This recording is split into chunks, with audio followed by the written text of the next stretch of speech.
How did I get here? Heather brought me here. I got about an hour and a half till I jump on a plane. So I'm going to Guatemala. Thought I'd come in to visit some friends and just start to soak up the energy of LA. I left here in November. Thought I was setting out for 1 month, ended up gone for 6 months. Now I'm just a visitor in the city I used to live in. I've got an international address. So I'm working that and just allowing it all to come into existence. The bigger plans unfolding right now as to where I'm going to apply my energy and get involved in really being a service in a bigger way.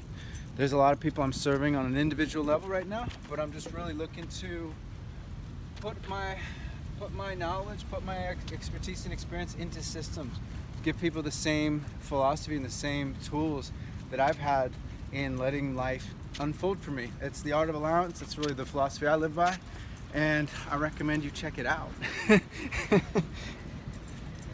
What is some benefits that you can speak on, maybe of your own journey or your system?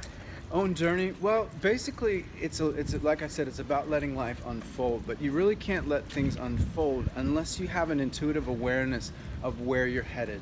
So it's really a path of service, as I mentioned. But it's not just knowing that you're here to serve. It's knowing how you serve, and knowing how you can pull together your unique abilities to craft your message, your purpose, your power, your influence, and let people kind of feel that and pick up on that.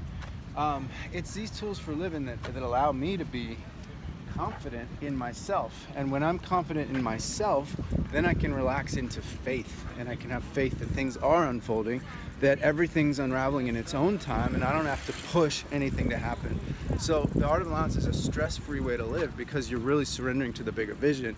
You know the bigger vision because you've had glimpses of it, because you're tuned into your intuition, which means you're connected to your heart, which means you're not stuck up here, which means you're living free. You're living free, and that's the name of the game. It's freedom, it's allowance, it's spirituality, meaning surrender. And surrender, some people think it's a passive verb. It's actually an active verb, because you're actively letting go, you're actively expanding and allowing yourself to reach your fullest potential. That's an active process, but it's also at the same time it's a feminine process, because you're really opening and you're receiving. You're allowing yourself to receive. That means intuitive guidance and direction. That also means opportunities and guidance, and you're always receiving and tuning into that frequency and then stepping into it. And that's really what I always talk about. It's allow, receive, and take action to transform. That's the ART acronym. That's part of the art of allowance. You heard it here first from Hermosa Beach. Peace. Off to Guatemala. Peace. Let's go.